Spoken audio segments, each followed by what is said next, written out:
오늘 하나님께서 우리에게 주신 말씀은 사무엘상 13장 5절에서 14절까지의 말씀을 가지고 한번 따라해보게 함께 고백해 보겠습니다. 두려울 때 범하는 실수.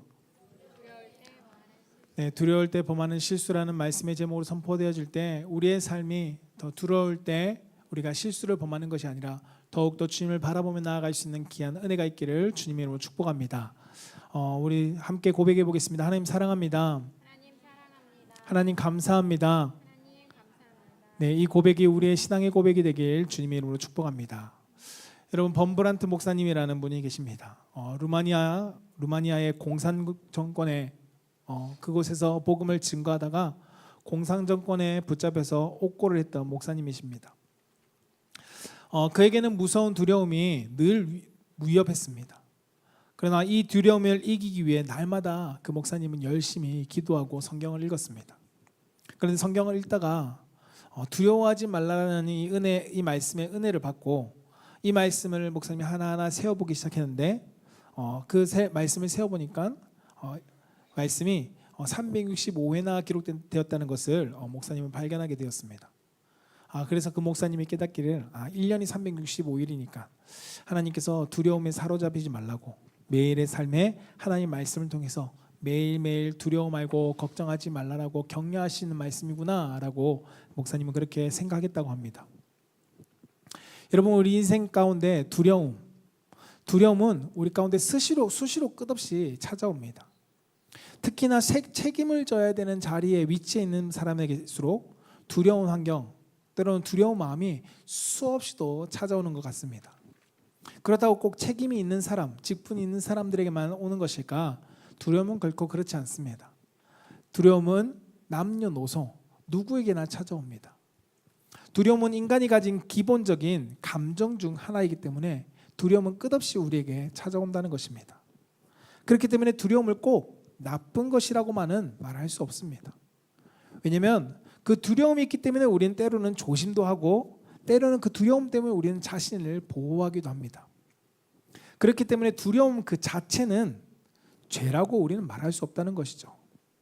그런데 문제는 두려움이 우리의 마음을 지배하게 될 때가 문제라는 것입니다. 결국은 그 두려움 자체가 문제는 아니지만 그 두려움의 지배 속에 우리가 들어가는 순간 우리의 선택은 우리의 죄와 불순종의 삶으로 끌고 간다는 것이죠. 오늘 말씀 속에서 이스라엘 백성들은 블레셋 군대 앞에서 그들의 삶이, 그들의 모습이 너무 초라해 보이니까 그들은 블레셋 백성들을 두려워하게 되었습니다. 그리고 그 두려움에 사로잡히게 되었죠. 사울 왕 또한 하나님의 말씀을 신뢰하면서 기다리지 못하고 그 자신의 처한 환경 때문에 점점점 자신이 위태로워지는 것을 보고 그는 두려워하게 되었습니다. 그래서 결국 사울 왕은 자신의 방법을 선택하게 되었습니다. 오늘 말씀을 통해서 우리가 두려움에 사로잡힐 때 범하기 쉬운 실수가 무엇인지를 말씀을 통해서 우리가 함께 보고자 합니다. 그리고 그 두려움 속에서 우리는 믿음과 순종을 지키기 위해서 어떻게 해야 되는지 함께 말씀을 통해 살펴보고자 합니다. 첫 번째는 무엇이냐면 한번 따라해 봅시다. 두려움에 사로잡혀 싸울 의지를 잃습니다. 네, 우리가 두려움에 사로잡힐 때 우리는 싸울 의지를 잃어버린다는 것입니다. 오늘 6절 7절 말씀을 같이 한번 읽어볼까요? 시작. 이스라엘 사람들이 위급함을 보고 절박하여 굴과 수풀과 바위 틈과 은밀한 곳과 웅덩이에 숨으며 어떤 히브리 사람들은 요단을 건너 갓과 길르앗 땅으로 가되 사울은 아직 길갈에 있고 그를 따른 모든 백성을 떨더라. 아멘. 오늘 본 말씀 속에 가장 먼저 두려움에 사로잡힌 사람들이 누구였냐면 바로 이스라엘 백성들이었습니다. 오늘 본문을 보면 요나단이 오늘 본문 말씀의 앞에 보면 요나단이 게바에 있던 블레셋 사람들을 공격하기 시작합니다. 이 일로 인해서 블레셋과 이스라엘의 전면적인 전쟁이 시작되게 되었습니다. 그러나 이스라엘 백성들은 아직 전쟁을 치를 만한 준비가 되어 있는 백성들이 아니었습니다. 이스라엘 백성들이 가지고 있던 것은 농기구였습니다. 전쟁에 나갈 칼과 창은 그들에게 없었습니다. 그러나 반대로 블레셋은 철제 무기로 무장되어 있던 군인들이었습니다. 그러니 이스라엘 백성들이 보기에는 얼마나 두려웠겠습니까? 두려움을 가지는 것이 당연한 것이었습니다. 군사력만 놓고 보아도 이스라엘 백성들은 블레셋의 상대가 될 수 없었기 때문입니다. 두려움을 느낀 것은 그 자체가 죄는 분명히 아닙니다. 그러나 문제는 두려운 마음이 나를 지배하는 순간, 우리를 지배하는 순간 눈앞의 상대에게 압도되어서 우리는 전의를 상실해 버린다는 것입니다. 이스라엘 백성들이 블레셋과의 전면적인 전투를 시작하게 되는 순간부터 그들은 두렵게 되었습니다. 두려워서 굴과 수풀과 바위 틈에 숨었다라고 오늘 성경은 말씀합니다.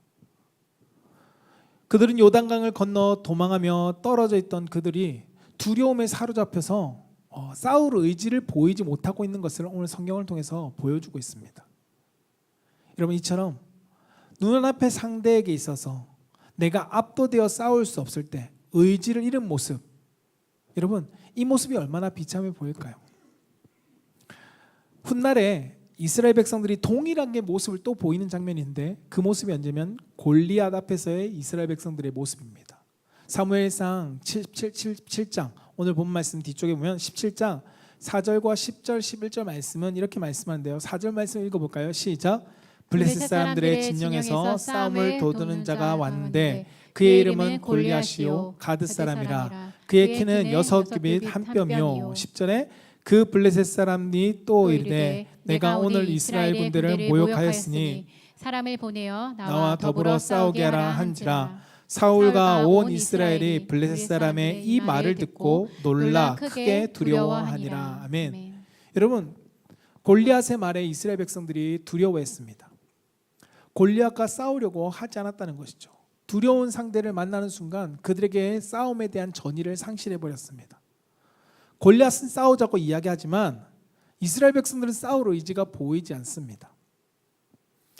이스라엘을 모욕하고 있는데, 더 나아가 이스라엘을 하나님을 향하여 모욕하고 있는데 그들은 두려움에 사로잡혀서 싸우려고 하지 않았다는 것입니다. 여러분, 이스라엘 백성들이 이토록 두려워한 이유가 무엇일까요? 단순히 골리앗이 힘이 세고 강해서일까요? 이스라엘이 골리앗보다 더 강하신 하나님을 바라보지 못했기 때문에 그들은 싸움을 포기했던 것입니다. 이스라엘 백성들보다 더 강하신 하나님, 그 하나님이 그들과 함께하고 있는 그것을 그들은 보지 못했기 때문에 그들은 이 싸움을 전의를 상실한 채 패배자처럼 움츠려 있었다는 것입니다. 여러분, 블레셋과 골리앗이 강하다는 사실보다 하나님이 전능하시고 하나님이 더 강하다는 사실을 그들이 알았다면, 그 하나님을 보았다면 그들은 이렇게 움츠리지 않았을 것입니다. 우리가 두려움에 사로잡히면 눈앞에 있는 것을 보고 더 크게 여기게 된다는 것입니다. 그러나 동일한 사건의 장면이고 동일한 현장인데 그 골리앗을 더 크게 보지 않은 한 사람이 있는 것을 우리는 알고 있습니다. 그 사람은 누굴까요? 다윗입니다. 다윗은 골리앗을 두려워하지 않았습니다. 사무엘상 17장 45절에 이렇게 말씀하죠. 같이 한번 읽어볼까요? 시작. 다윗이 블레셋 사람에게 이르되 너는 칼과 창과 단창으로 내게 나아오거니와 나는 만군의 여호와의 이름 곧 내가 모욕하는 이스라엘 군대의 하나님의 이름으로 내게 나아가노라. 아멘. 여러분, 이스라엘 백성들의 장정보다 다윗은 훨씬 더 체구가 작았을 것입니다. 더 어린 소년이었으니까요. 그런데 그 어린 소년이 골리앗을 보고 다른 이스라엘 백성들 장수들보다 더 두려워하지 않았다는 것입니다. 그는 두려움에 지배되지 않았습니다. 그가 두려움에 지배되지 않을 수 있었던 힘은 어디 있을까요? 바로 블레셋보다 골리앗보다 강한 하나님을 바라보고 있었기 때문입니다. 오늘 말씀하죠. 너는 칼과 단창으로 나아가지만 나는 여호와 이름, 네가 모욕하는 그 하나님의 이름을 가지고 내가 나아간다라고 그는 외칩니다. 여러분, 성경의 곳곳에 보면 하나님이 우리에게 두려워하지 말라, 이스라엘 백성들 가운데 두려워하지 말라라는 장면이 아까 말했는데 365번이 나온다고 합니다. 그리고 그 말씀 가운데 같이 따라오는 많은 말씀은 무엇이냐면 내가 너의 하나님 됨이라, 내가 너와 함께한다 라는 말씀이죠. 하나님께서 두려워하지 말라라고 말씀하시면서 그 두려워하지 않게 하시는 백성들로 하여금 하나님을 바라보게 하신다는 겁니다. 맞서 싸워야 될 상대를 바라보게 하는 것이 아니라 하나님을 바라보게 하심으로써 그들이 두려워할 대상이 하나님보다 작음을 하나님은 그들로 하여금 알게 해주신다는 것이죠. 사랑하는 성도 여러분, 여러분 앞에 블레셋은 어떤 것입니까? 여러분 앞에 여러분의 싸울 의지를 빼앗는 것이 무엇입니까? 우리 삶에도 분명히 블레셋과 같은 문제들이 있을 것입니다. 좀처럼 내 삶 가운데 낫지 않는 질병, 그 질병이 거대한 군대처럼 우리에게 다가올 때도 있을 것이고요. 때로는 아무리 노력해도 내 삶 가운데 노력의 결과가 좋게 보이지 않는, 때로는 우리 경제적인 환경, 우리의 가정 형편, 나의 사업장의 일들, 계속 반복되는 갈등들, 내 마음은 분명히 열심을 내고 있다고 생각하지만 잘 되지 않는 문제들, 여러분 그것이 내 삶의 골리앗처럼 더욱더 크게 보일 때가 있을 것입니다. 여러분, 어떤 성도님들은 과거의 실패, 상처들이 내가 더 이상 도전하고 싶고 내가 싸우고 싶은 용기를 잃어버리게 만드는 아픔이 트라우마가 되기도 하시는 분도 있겠죠. 중요한 것은 아직 싸움이 끝나지 않았는데, 그 싸움이 아직까지 승리하지 못했는데 우리의 삶의 전의를 벌써 상실해버린 골리앗과 같은, 블레셋과 같은 두려운 대상들이 있을 것이라는 겁니다. 없는 분도 있을 거죠, 주님을 바라보면. 그러나 있을 수 있다는 것이죠.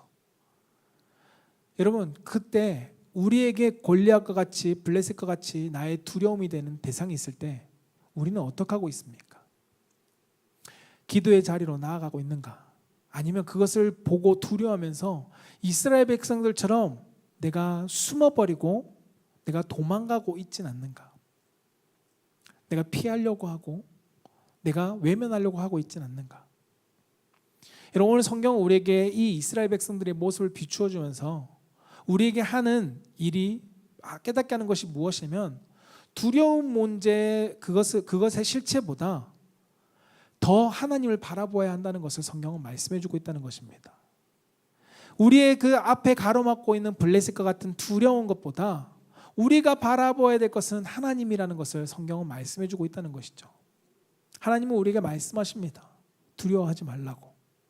두려워하지 말라.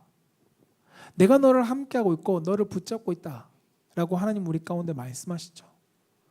여러분, 두려움을, 우리 가운데 두려움이 되는 그 장애물보다 더 큰 주님이 우리 보고 바라보라 라고 말씀하시고 있다는 것입니다. 여러분, 믿음은 그 주님을 바라보는 것입니다. 내 삶의 블레셋과 같은 큰 장애물, 두려움의 대상, 그 두려움의 대상을 보고도 우리가 주님을 바라보기 때문에 다시금 일어나서 다시금 도전하게 되고 다시금 싸우는 것, 그것이 믿음이라는 것입니다. 저는 우리 사랑하는 성도님들이 문제를 크게 보지 않기를 원합니다. 그 문제가 크게 보이는 이유는 내가 두려움에 사로잡혔기 때문입니다. 우리가 두려움에 사로잡히면 우리가 하나님을 바라보지 못합니다. 저는 우리 사랑하는 성도님들이 두려움에 사로잡히는 것이 아니라 두려움이 아닌 주님을 바라봄으로써 두려움을 극복하여 싸워 나아갈 수 있는 귀한 믿음의 성도가 될 수 있기를 주님으로 축복합니다. 두 번째는 무엇이냐면, 따라해 봅시다. 하나님의 방법 대신 자신의 방법을 선택합니다. 네, 우리가 두려울 때 행하는 잘못이 무엇이냐면 하나님의 방법 대신 자신의 방법을 선택한다는 것입니다. 오늘 사무엘상 13장 8절 9절은 우리에게 이렇게 말씀합니다. 같이 한번 읽어볼까요? 시작. 사울은 사무엘이 정한 기한대로 이래 동안을 기다렸으나 사무엘이 길갈로 오지 아니하매 백성이 사울에게서 흩어지는지라. 사울이 이르되 번제와 화목 제물을 이리로 가져오라 하여 번제를 드렸더니. 아멘. 여러분, 사울은 지금 전쟁 속에서 사무엘을 기다리고 있었습니다. 근데 사무엘이 기다리라는 명령보다 흩어지는 백성들이 보이기 시작했습니다. 이 백성들이, 전쟁해야 될 백성들이 두려우면서 흩어지고 숨어버리는 모습을 보니까 결국 그가 행한 행동은 무엇이면 빨리 이 문제를 해결해야 되겠다라는 생각이 그에게 들었습니다. 그래서 그가 선택한 것은 무엇인가요? 하나님께 자신이 번제를 드립니다. 분명히 이 번제를 드리면 하나님께서 도와주실 거야 라는 그 마음을 가지고 그는 번제를 드렸습니다. 그런데 그것이 인간적인 방법의 선택이었다는 것을 성경은 말씀해 주고 있습니다. 사울은 백성이 흩어지는 것이 두려웠습니다. 같이 전쟁해야 되는데 전쟁해야 될 사람이 점점점 흩어지고 도망가니까 이 전쟁에서 질 것과 같은 두려움이 있었던 것이죠. 사실 이 전쟁은 사울에게 있어서 왕권이 확립되어지고 이스라엘의 오랜 숙적인 블레셋과의 벌이는 전투의 첫 번째 전투였습니다. 이 전투를 통해서 자신의 왕의 지도자로서의 증명해야 될 정말 중요한 전투였기 때문입니다. 그러나 블레셋과의 전투에서 오히려 백성들은 군사력 앞에 그들은 흩어지고 도망가고, 사무엘은 오기로 했는데 오지 않고, 하나님의 축복을 빌어줘야 될 사무엘이 오지 않으니까 그는 위기감과 두려움이 그에게 엄습했던 것입니다.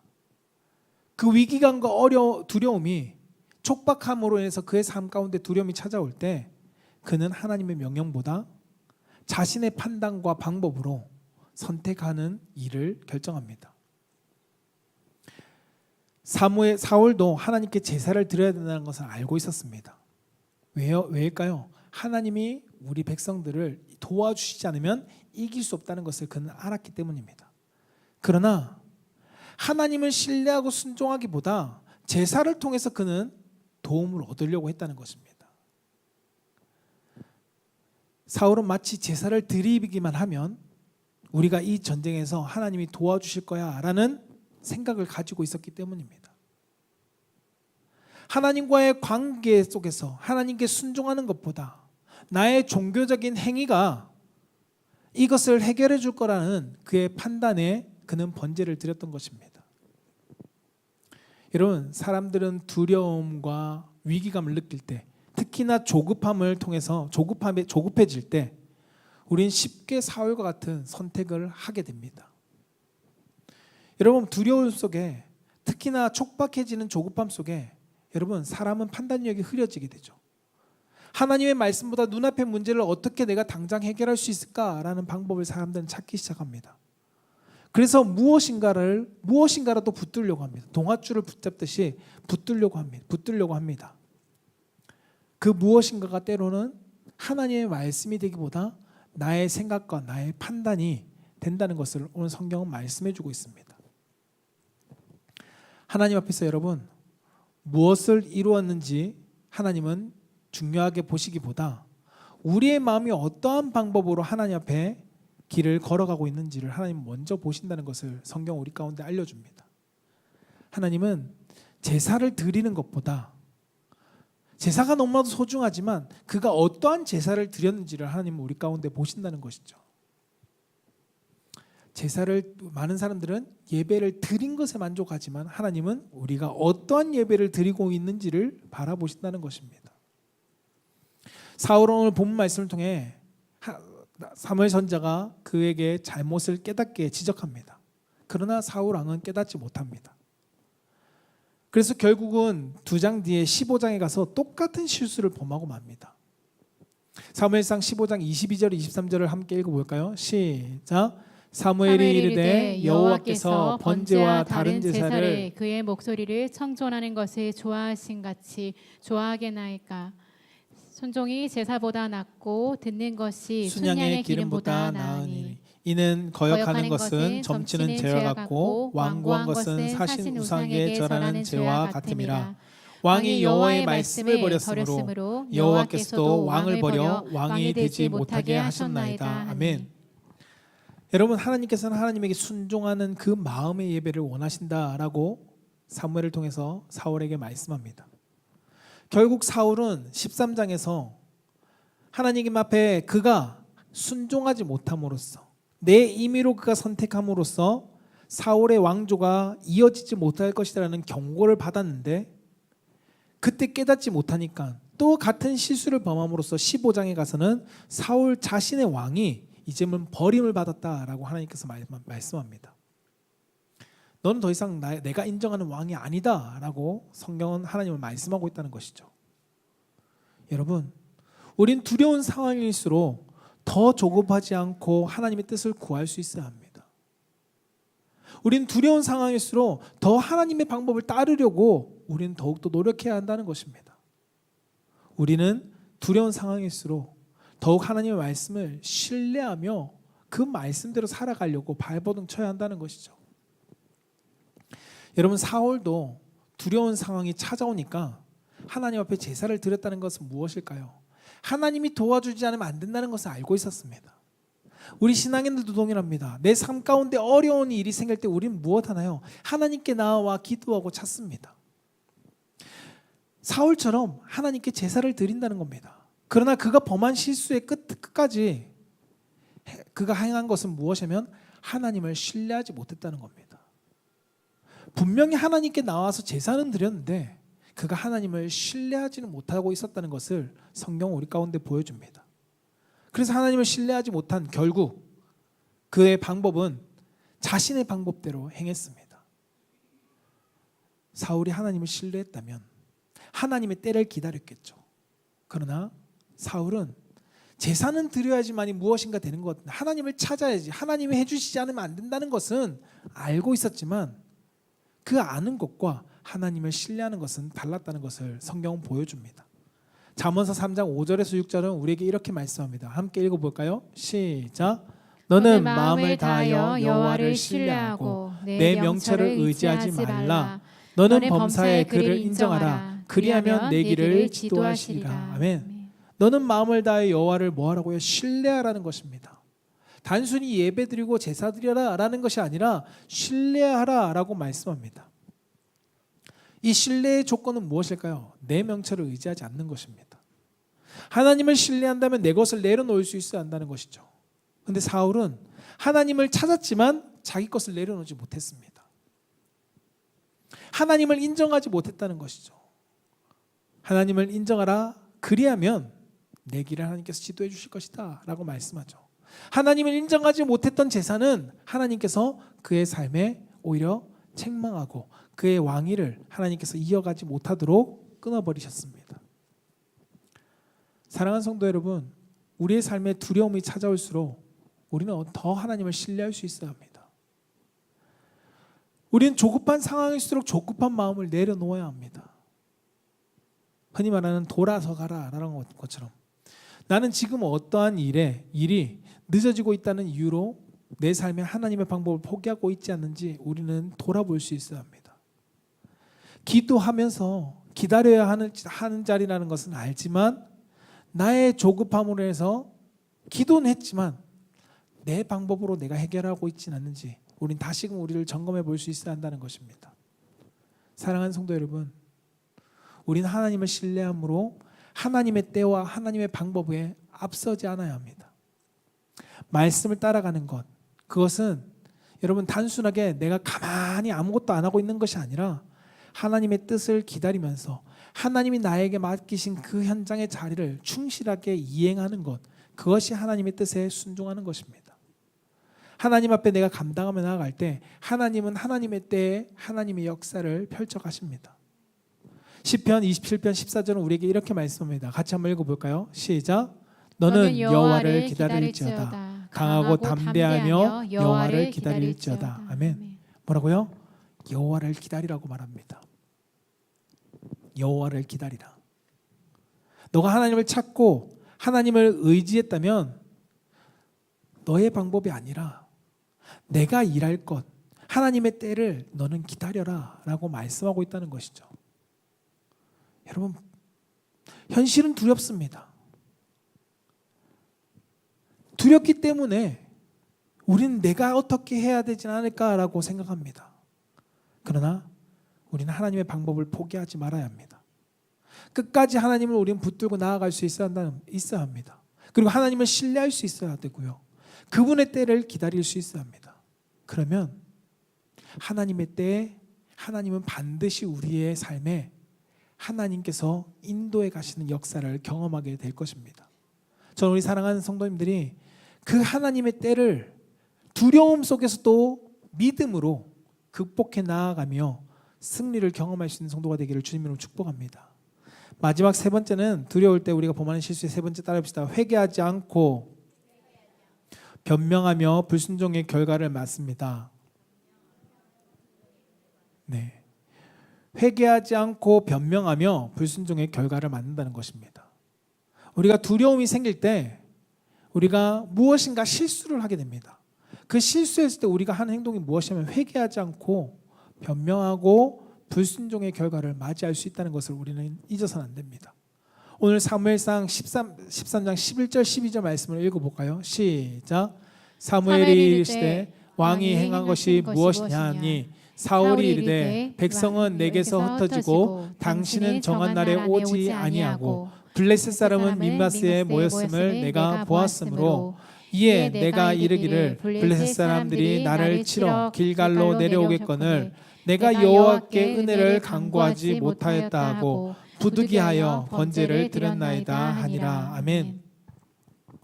여러분, 사울이 사무엘에게 책망받습니다. 어떻게 당신이 이 일을 행합니까? 라고 책망받을 때 그가 하는 말은 내가 이러이러해서 이러이런 일을 하게 되었습니다 라고 이야기합니다. 여러분, 자녀를 키우다 보면 자녀들에게 잘못했을 때 부모가 훈육하는 상황 속에 두 가지 반응을 보이는 것을 우리는 보게 됩니다.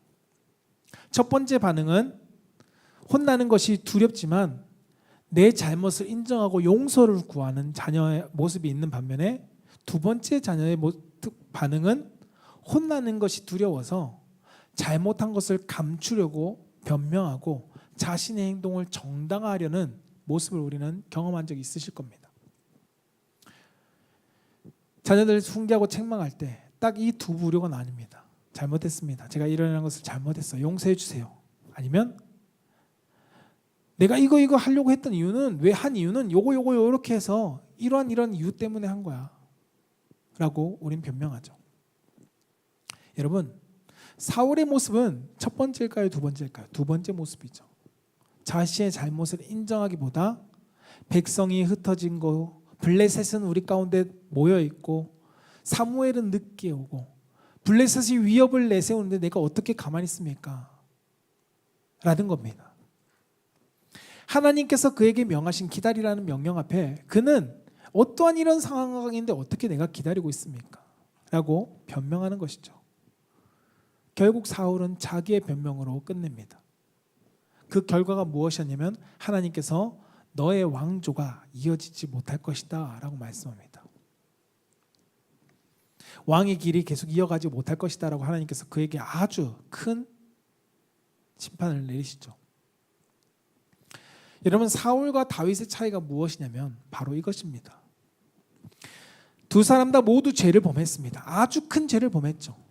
오히려 다윗이 더 큰 죄를 범한 걸 수도 있습니다. 그러나 하나님 앞에서 책망받았을 때 그들의 반응은 두 사람은 확연히 달랐습니다. 다윗은 나단을 통해서 책망을 받았을 때 자신의 죄를 인정했습니다. 그리고 그는 즉각 그 앞에 하나님 앞에 회개로 반응했습니다. 그러나 사울은 책망받았을 때 회개하기보다는 변명합니다. 그리고 불순종의 결과를 그는 맞이하게 됩니다. 여러분, 우리의 삶 가운데 우리의 신앙생활 속에 두려움 속에서 우리가 잘못된 판단을 하고 실수를 할 때가 있을 것입니다. 누구나 실수할 수 있습니다. 왜냐하면 우리는 완벽한 사람이 아니니까요. 두려운 상황이 왔는데 때로는 내가 실수 안 하는 경우가 몇이나 있겠습니까? 어쩔 때는 어떤 분은 들리는 얘기로는 권사님이고 직분이 있는데도 너무 절박하니까 점을 보러 간다는 분도 있고 우리의 상황 속에 너무나도 많은 실수를 범하기도 하죠. 그러나 중요한 것은 그러한 잘못을 범한 이후에 나는 어떻게 반응하느냐, 그 반응하는 모습이 다윗과 같이 반응하느냐 사울과 같이 반응하느냐. 하나님, 내가 이러한 일 때문에 어쩔 수 없어서 이렇게 했습니다. 여러분, 우리는 어떠한 길을 걸어가고 있습니까? 사울처럼 변명의 길을, 아니면 다윗처럼 죄를 인정하고 회개의 길을 어디를 걸어가고 있습니까? 이 선택에 따라 우리의 결과는 달라질 것입니다. 우리의 죄로 인해서 하나님은 분명히 책망하십니다.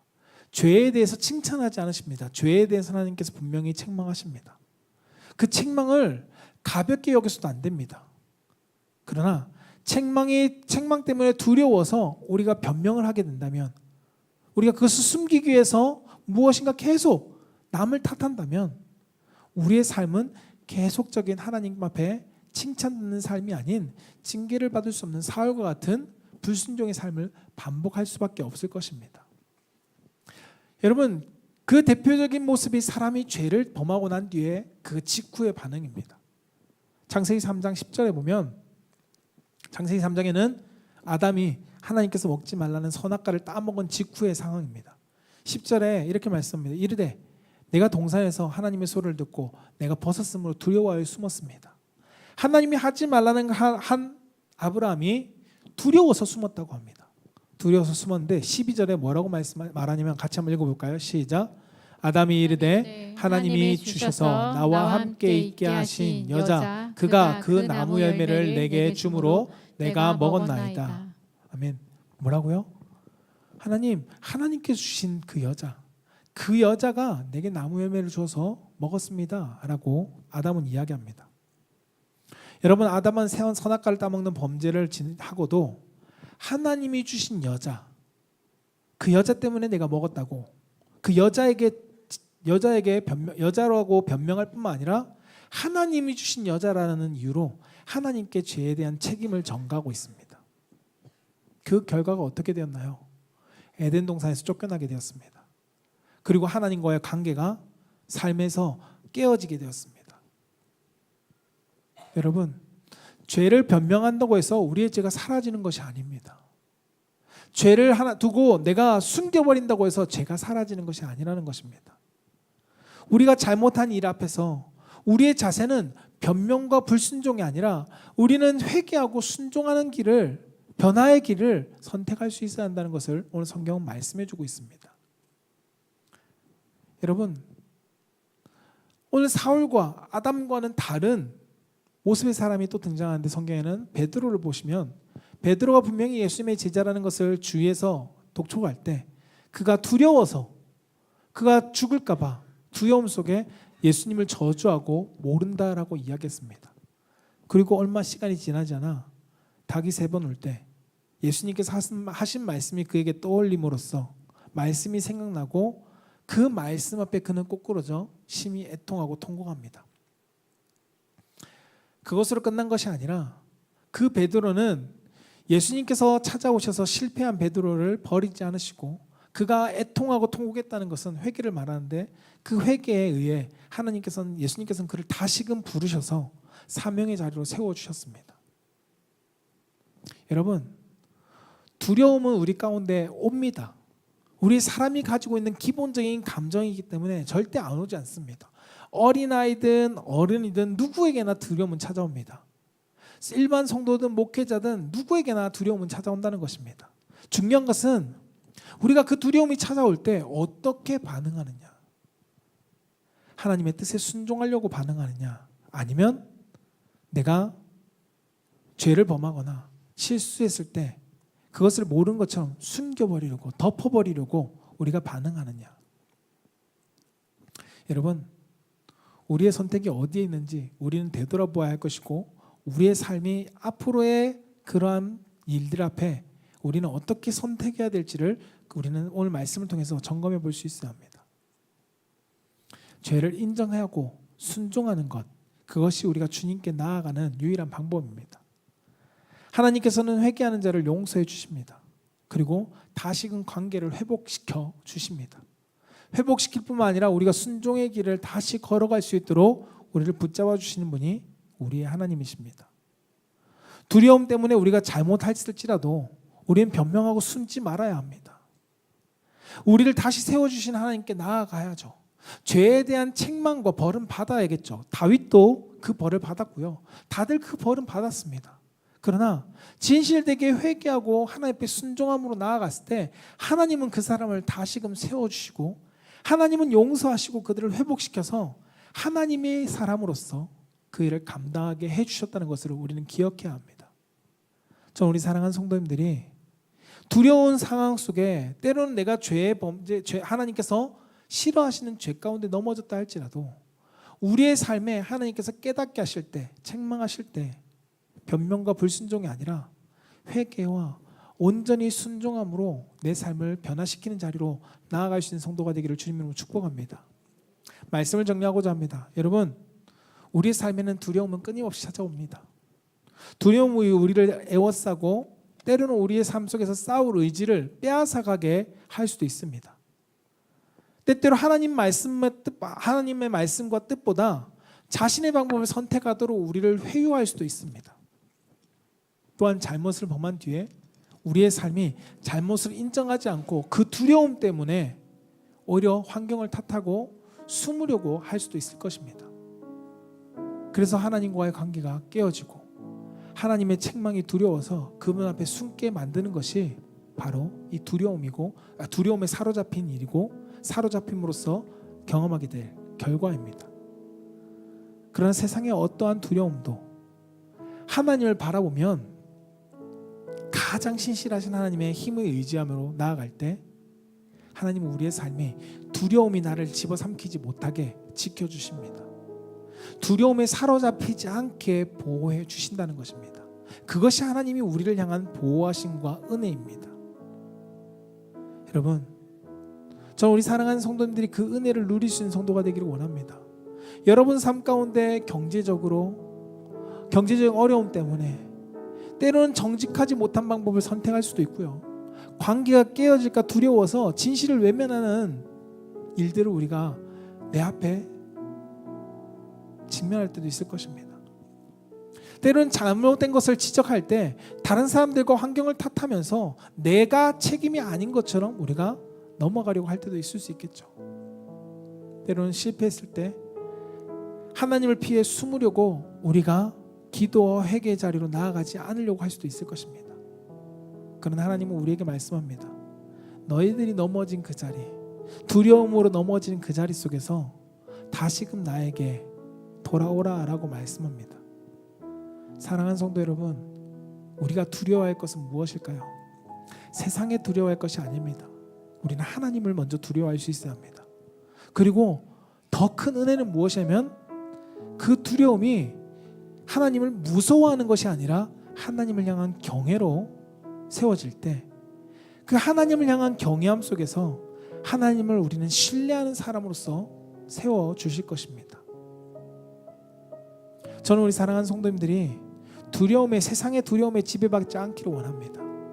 세상의 두려움이 아니라 하나님을 경외함으로써 하나님 앞에 순종함으로 나아가고 내가 넘어질 때도 나를 붙들어 주신 주님, 두려워하지 말라 내가 너와 함께 한다라는 그 하나님의 말씀 따라 하나님의 승리의 은혜를 경험하도록 인도하시는 그 하나님의 손을 붙잡고 믿음으로 나아갈 수 있는 성도가 되기를 주님의 이름으로 축복합니다.